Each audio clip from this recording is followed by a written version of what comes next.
رب اشرح لی صدری ویسر لی امری واحلل عقدۃ من لسانی یفقہوا قولی رب زدنی علما اللہم انی اسألک علما نافعا وعملا متقبلا ورزقا طیبا اللہم فقہنا فی الدین اللہم انفعنا بما علمتنا وعلمنا ما ینفعنا وزدنا علما آمین یا رب العالمین۔ آج ہم اپنا 13واں پارہ شروع کرنے جا رہے ہیں۔ وما ابرئ، اس پارے میں 3 حصے ہیں، ایک سورہ یوسف کا بقیہ حصہ اور سورہ رعد مکمل اور سورہ ابراہیم۔ سورہ یوسف کا بقیہ حصہ، اس کی تفصیل پچھلے 12ویں پارے میں مذکور ہو چکی ہے۔ آیت نمبر 53 یوسف علیہ السلام کی آوازہ۔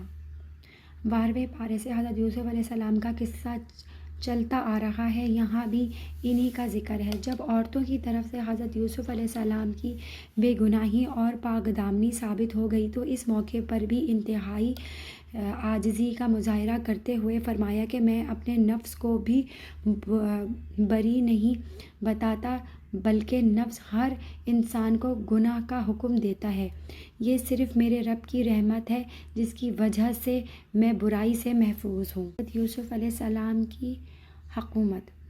آیت نمبر 55 جب شاہ مصر نے یوسف علیہ السلام کو اپنے پاس بلایا اور یوسف علیہ السلام نے بادشاہ کا پورا خواب اور اس کی تعبیر دوبارہ بتائی تو بادشاہ نے کہا کہ اس کا انتظام کون کرے گا؟ یوسف علیہ السلام نے فرمایا تم مجھے وزیر خزانہ بنا دو، میں نگرانی کر سکتا ہوں، اللہ نے مجھے اس کا علم بھی عطا فرمایا ہے۔ کچھ عرصے کے بعد بادشاہ نے حکومت کے تمام اختیارات یوسف علیہ السلام کو سونپ دیے اور ان کے ہاتھ پر اسلام بھی قبول کر لیا۔ آپ نے بہت عمدہ طریقے سے انتظامات فرمائے۔ یہ بات یاد رہے کہ آپ کا عہدہ مانگنا اس وجہ سے تھا کہ اگر کسی نااہل کو عہدہ مل گیا تو کہیں وہ اس کو ضائع نہ کر دے۔ نبوت کا عہدہ اتنا بڑا ہے کہ اس کے ملنے کے بعد کسی عہدے کی خواہش و ضرورت نہیں رہتی، اور ایک نبی کو کسی عہدے سے کیا غرض۔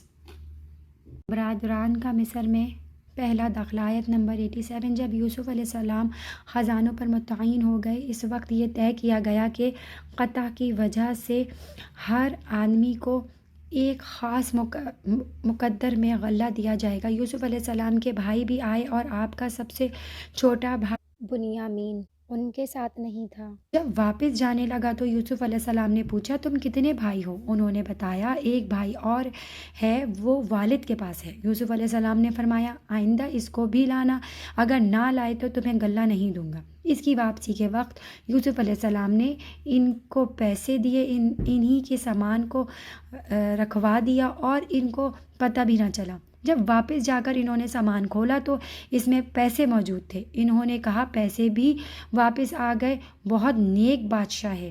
بنیامین کو مصر لے جانے کی درخواست۔ آیت نمبر 63 پھر اپنے والد سے کہا کہ اس نے کہا ہے کہ تم اپنے باپ شریک بھائی کو بھی لے کر آنا۔ انہوں نے اپنے والد حضرت یعقوب علیہ السلام سے کہا کہ آپ ہمارے بھائی بنیامین کو ہمارے ساتھ بھیج دیں، ہم اس کی حفاظت کریں گے۔ حضرت یعقوب علیہ السلام کو پہلے سے جھٹکا لگا، پھر انہوں نے فرمایا کہ میں تمہارے ساتھ نہیں بھیجوں گا یہاں تک کہ تم مجھ سے پختہ عہد کرو کہ تم اس کو واپس لاؤ۔ علیہ السلام کی تدبیر۔ آیت نمبر 67 حضرت یعقوب علیہ السلام نے اپنے بیٹے کو نصیحت فرمائی کہ میرے بیٹے جب تم مصر میں داخل ہو تو الگ الگ دروازے سے داخل ہونا۔ وہ خوبصورت اور قد آور تھے تو آپ کو خدشہ ہوا کہ کہیں نظر نہ لگ جائے، اور ساتھ یہ بھی فرما دیا کہ یہ محض ایک تدبیر ہے، باقی کسی کو نفع یا نقصان پہنچانے کا اختیار صرف اللہ تعالیٰ کو ہے۔ بیٹا حکم کی تعمیل کرتے ہوئے مختلف دروازوں سے داخل ہو گیا۔ برادران کا مصر میں دوسرا داخلہ۔ آیت نمبر 69 بنیامین جب پہنچے تو یوسف علیہ السلام نے انہیں اپنے پاس خاص جگہ دی اور فرمایا میں تمہارا بھائی یوسف ہوں، لہٰذا تم ان باتوں پر رنجیدہ نہ ہونا جو یہ کرتے رہے ہیں۔ حضرت یوسف علیہ السلام نے ایک تدبیر اختیار کی جس سے بنیامین ان کے پاس رہ جائے۔ جب یہ واپس جانے لگے تو غلہ ناپنے کا پیمانہ حضرت یوسف علیہ السلام کے کہنے پر چھوٹے بھائی کے غلے کے اندر رکھ دیا گیا۔ جب یہ چلے تو حکومت کی طرف سے ایک شخص نے اعلان کیا کہ ہمارا غلہ ناپنے کا جو برتن تھا وہ چوری ہو گیا، تم سب تلاشی دو۔ انہوں نے کہا ہم تو چور نہیں۔ اعلان کرنے والوں نے کہا اگر تم جھوٹے ثابت ہوئے تو اس کی کیا سزا ہوگی؟ خود انہوں نے کہا کہ اس کی سزا یہ ہے کہ ایک روک لیا جائے۔ حضرت یعقوب علیہ السلام کی شریعت میں یہی حکم تھا۔ پہلے دوسرے بھائی کی تلاشی لی، پھر بنیامین کی۔ ان کے سامان سے پیالہ برآمد ہو گیا تو بھائی کہنے لگے یہ کوئی تعجب کی بات نہیں، اس سے پہلے اس کے بھائی یوسف علیہ السلام بھی چوری کر چکے ہیں۔ یوسف علیہ السلام کی طرف چوری کی نسبت کا واقعہ یہ ہے کہ یوسف علیہ السلام بچپن میں پرورش کے لیے اپنی پھپھی کے پاس تھے۔ جب یعقوب علیہ السلام انہیں واپس لینے گئے تو پھپھی کو یوسف سے محبت ہو چکی تھی۔ وہ چاہتی تھی کہ یوسف کسی بھی طریقے سے میرے پاس رہ جائے۔ انہوں نے اس کے لیے تدبیر یہ اختیار کی کہ ان کے کمرے کے ساتھ پٹکا باندھ کر یہ مشہور کر دیا کہ پٹکا چوری ہو گیا۔ جب پٹکا یوسف علیہ السلام سے برآمد ہوا تو یعقوب علیہ السلام کی شریعت کے مطابق پھپھو نے یوسف علیہ السلام کو اپنے پاس رکھ لیا۔ برادران کو اس معاملے کی حقیقت حال کا علم تھا، اس کے باوجود بھی انہوں نے چوری کا الزام لگا دیا۔ برادران کی یوسف علیہ السلام سے درماندانہ التجا۔ آیت نمبر 78۔ جب بنیامین کو روکا جانے لگا تو بھائیوں کو جان کے لالے پڑ گئے۔ اب منت سماجت شروع کی کہ ہمارے ابا بوڑھے اور ضعیف ہیں، لہٰذا آپ ہم میں سے کسی ایک کو اس کی جگہ رکھ لیں، بنیامین کو واپس جانے دیں، ہم آپ کو محسنین میں سے سمجھتے ہیں۔ یوسف علیہ السلام نے کہا میں اس ناانصافی سے پناہ مانگتا ہوں کہ جس شخص کے پاس سے ہماری چیز ملی ہے اس کو چھوڑ کر کسی اور کو رکھ لے۔ برادران کی مایوسی اور مشورہ۔ آیت نمبر 80۔ جب وہ یوسف علیہ السلام سے مایوس ہو گئے تو آپس میں مشورہ کرنے لگے۔ بڑے بھائی کہا کہ تمہارے والد نے بنیامین کے متعلق ہم سے پختہ عہد لیا تھا، اس سے پہلے یوسف علیہ السلام کے بارے میں جو تم کو طاہی کر چکے وہ بھی معلوم ہے، لہٰذا میں تو واپس نہیں جاؤں گا۔ تم جاؤ اور جا کر اپنے والد سے کہو کہ آپ کے بیٹے نے چوری کی ہے جس کی وجہ سے بادشاہ نے اسے اپنے پاس رکھ لیا ہے، تصدیق کے لیے قافلے والوں سے پوچھ لیں۔ حضرت یعقوب علیہ السلام کا جواب۔ آیت نمبر 83۔ حضرت یعقوب علیہ السلام نے بیٹوں کی بات سن کر وہی جواب دیا جو یوسف علیہ السلام کے متعلق دیا تھا، اور فرمایا کہ میں صبر کروں گا، کچھ بعید نہیں کہ اللہ تعالیٰ ان سب کو میرے پاس لے آئے، اور کہا کہ میں اپنے رنج و غم کی فریاد اللہ تعالیٰ سے کرتا ہوں۔ برادران کا مصر میں تیسرا داخلہ۔ آیت نمبر 8۔ جب بھائی واپس یوسف علیہ السلام کے پاس پہنچے تو کہا ہمارے گھر والوں پر سخت مصیبت آ پڑی ہے اور ہم معمولی رقم لے کر آئے ہیں، آپ ہمیں غلہ پورا دے دیں اور مہربانی کا معاملہ فرمائیں۔ اب یوسف علیہ السلام نے پوچھا کہ تمہیں معلوم ہے کہ تم نے یوسف علیہ السلام اور اس کے بھائی بنیامین کے ساتھ کیا معاملہ کیا تھا؟ یوسف علیہ السلام کے واقعے کو 40 سال گزر چکے تھے۔ بھائیوں نے سوچا کہ بادشاہ کو یوسف کے بارے کیسے علم ہو گیا ہے، تو بھائی کہنے لگے کیا آپ یوسف ہیں؟ یوسف علیہ السلام نے فرمایا جی میں یوسف ہوں اور یہ میرا بھائی بنیامین ہے۔ اس کے بعد یوسف علیہ السلام نے ساری حقیقت حال بیان فرما دی۔ انہوں نے اپنی غلطی کا اعتراف کیا۔ یوسف علیہ السلام نے فرمایا آج تم پر کوئی ملامت نہیں ہوگی۔ خاندان کو مصر لانے کا حکم۔ آیت نمبر 93۔ حضرت یوسف علیہ السلام نے اپنے بھائیوں کو اپنی قمیض دے کر اسے والد محترم کے چہرے پر ڈال دینے، اس سے ان کی بنائی واپس آ جائے گی، اور والد سمیت پورے خاندان کو مصر لے آنا۔ قافلہ بھی شہر سے نکلا ہی تھا کہ ادھر یعقوب علیہ السلام نے اپنے پاس بیٹھے ہوئے لوگوں سے کہا کہ میں یوسف علیہ السلام کی خوشبو محسوس کر رہا ہوں۔ جب برادران پہنچے اور قمیض چہرے پر ڈالی نائی واپس آ گئی۔ پھر برادران نے سارا قصہ سنایا کہ یوسف علیہ السلام ملک مصر کے بادشاہت کے عہدے پر فائز ہو چکے ہیں۔ برادران کا خاندان سمیت مصر میں چوتھا داخلہ۔ آیت نمبر 99۔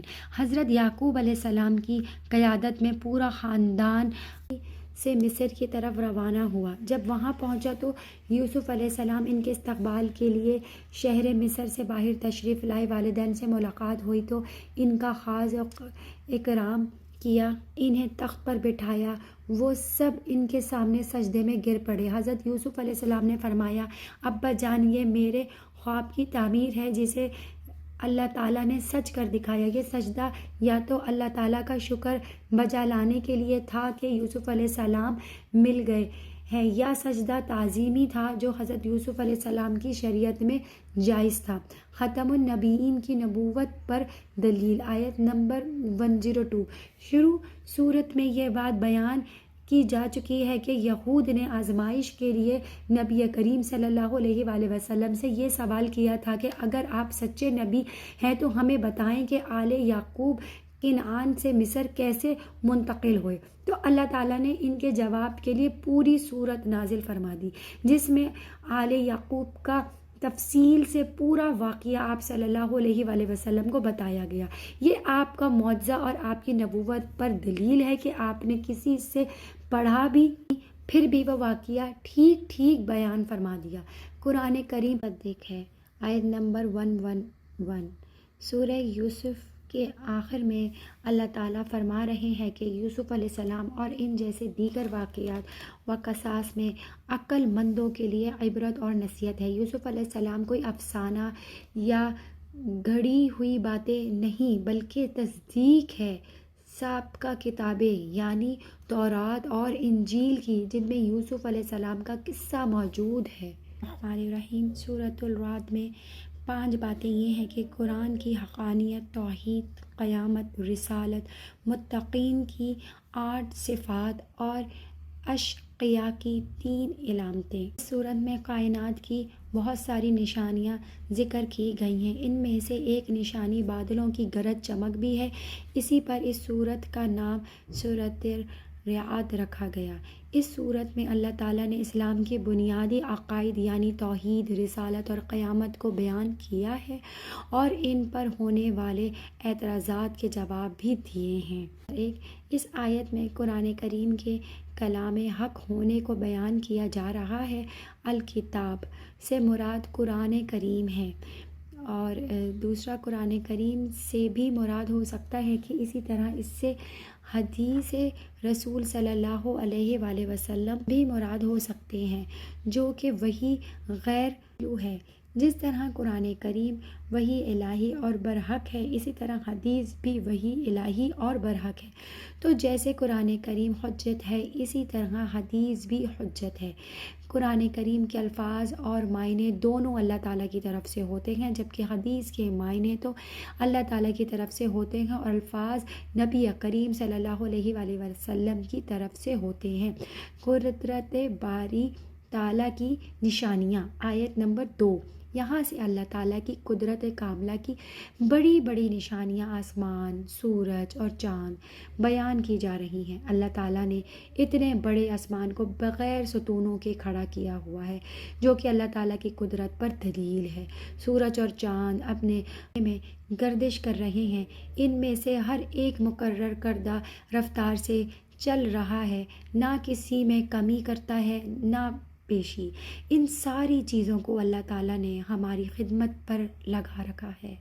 فرشتوں کی ذمہ داری۔ آیت نمبر 11۔ اس آیت میں فرشتوں کی ذمہ داری کو بیان کیا جا رہا ہے کہ یہ انسانوں کی الہی حادثات سے حفاظت فرماتے ہیں۔ فرشتوں کی ڈیوٹی کا یہ مطلب نہیں کہ انسان جو چاہے کرتا پھرے، کہ یہ فرشتے حفاظت کر لیں گے۔ اللہ تعالیٰ بذات خود کسی حالت کو بری حالت سے تبدیل نہیں کرتے۔ ہاں، جب وہ قوم خود نافرمانی پر اترتی آتی ہے تو پھر اللہ تعالیٰ کا عذاب نازل ہوتا ہے اور وہ محافظ فرشتے بھی اس وقت ہٹ جاتے ہیں۔ حق اور باطل کی مثال، آیت نمبر 17۔ اللہ تعالیٰ نے اس صورت میں حق اور باطل کی مثال دی ہے کہ باطل ایک مرتبہ ایسا ہوتا ہے جیسے سیلاب آتا ہے، پانی چڑھ جاتا ہے اور اس کے اندر میل کچیل اور جھاگ بھی ہوتے ہیں، اور ایسا نظر آتا ہے کہ نہ جانے کیا ہوگا۔ پھر جب جھاگ ختم ہو جاتی ہے اور خالص چیزیں جو لوگوں کے لیے فائدے مند ہوتی ہیں نیچے رہ جاتی ہیں، تو ایسے ہی باطل کا ریلا آتا ہے تو بسا اوقات حق بظاہر دب جاتا ہے۔ جب باطل ختم ہوتا ہے تو حق پھر ابھر کر اوپر آ جاتا ہے۔ اسی طرح سونا چاندی پگھلاتے ہیں، اس میں اصلی چیزیں نیچے رہتی ہیں اور میل کچل اوپر آ جاتی ہیں، اس کو پھینک دیتے ہیں۔ اسی طرح باطل آتا ہے، ختم ہو جاتا ہے اور حق باقی رہتا ہے۔ وقتی مشکل سے ان کو متاثر نہیں ہونا چاہیے۔ حق حق ہے اور وہ اپنی طاقت دکھاتا ہے، حق اپنا راستہ بھی خود بناتا ہے۔ متقین کے اوصاف، آیت نمبر 20۔ یہاں اللہ تعالیٰ نے متقین کے 8 اوصاف بیان فرمائے ہیں۔ اللہ تعالیٰ سے کیے ہوئے عہد کو پورا کرتے ہوئے اور معاہدے کے خلاف ورزی نہیں کرتے۔ جن رشتوں کو اللہ تعالیٰ نے جوڑنے کا حکم دیا ہے انہیں جوڑے رکھنا چاہیے۔ اپنے پروردگار ڈرتے ہیں، حساب کے برے انجام سے خوف کھاتے ہیں، اللہ تعالیٰ کی رضا کی خاطر صبر سے کام لیتے ہیں، نماز قائم کرتے ہیں۔ جو ہم نے انہیں رزق عطا کیا ہے اس میں سے خفیہ اور اعلانیہ خرچ کرتے ہیں، بدسلوک کا دفاع حسن سلوک سے کرتے ہیں۔ کفار کے مطالبات، آیت نمبر 27۔ نبی کریم صلی اللہ علیہ وآلہ وسلم کو بہت سارے معجزات دیے گئے تھے، لیکن کفار فرمائشی معجزات کا مطالبہ کرتے تھے۔ جب ان کا مطالبہ پورا نہ ہوتا تو وہ کہتے کہ ان محمد صلی اللہ علیہ وآلہ وسلم پر ان کے پروردگار کی طرف سے کوئی نشانی کیوں نہیں اتاری گئی۔ یہاں اللہ تعالیٰ نے فرمایا کہ ان کے مطالبات ان کی گمراہی کی دلیل ہے۔ فرمایا کہ اگر ان کی فرمائشی معجزات پورے ہو جاتے تو یہ پھر بھی ایمان لا لاتے۔ نمبر 43۔ سورت کے آخر میں ہے کفار اللہ تعالیٰ کے نبی کریم صلی اللہ علیہ وآلہ وسلم کو کہتے تھے کہ آپ رسول نہیں ہیں، تو اللہ تعالیٰ تسلی دے رہے ہیں کہ آپ ان کی پرواہ نہ کریں، اللہ تعالیٰ بذات خود آپ کی رسالت کی گواہ ہے اور اہل علم بھی گواہ ہے۔ ہم شروع کرتے ہیں۔ اعوذ باللہ من الشیطان الرجیم، بسم اللہ الرحمن الرحیم۔ سورہ ابراہیم میں 5 باتیں یہ ہیں کہ توحید، رسالت، قیامت، چند اہم باتیں، 6 دعائیں۔ یہ سورت مکہ میں اتری اور اس کی 52 آیتیں ہیں اور 7 رکوع ہیں۔ اس سورت میں حضرت ابراہیم علیہ السلام کا قصہ بیان کیا گیا ہے، اس لیے کہ اس سورت کا نام حضرت ابراہیم علیہ السلام کے نام پر رکھا گیا ہے۔ نزول قرآن کریم کی حکمت، آیت نمبر 1۔ سورت کی ابتدا میں قرآن کریم کو نازل کرنے کی حکمت کو بیان کیا گیا ہے کہ آپ صلی اللہ علیہ وآلہ وسلم لوگوں کو ان کے پروردگار کے حکم سے اندھیروں سے نکال کر روشنی میں لے آئے، یعنی اس ذات کے راستے کی طرف جس کا اقتدار سب پر غالب ہے۔ قرآن کریم عربی میں کیوں نازل ہوا؟ کفار مکہ کو اعتراض تھا کہ قرآن کریم عربی زبان میں کیوں نازل کیا گیا ہے، کسی اور زبان میں ہوتا تو اس کا معجزہ ہونا بھی ظاہر ہو جاتا۔ اللہ رب العزت نے جواب دیتے ہوئے فرمایا کہ ہم نے جب بھی کسی قوم میں نبی بھیجا تو اس قوم کی زبان دے کر بھیجا تاکہ وہ انہی کی زبان میں بات سمجھا سکے۔ نبی کریم صلی اللہ علیہ وآلہ وسلم کی قوم قریش کی زبان عربی تھی، اسی لیے اللہ تعالیٰ نے قرآن کریم کو عربی زبان میں نازل فرمایا تاکہ ان کے لیے سمجھنا آسان ہو جائے۔ شکر کرنے سے نعمتوں میں اضافہ، آیت نمبر 7۔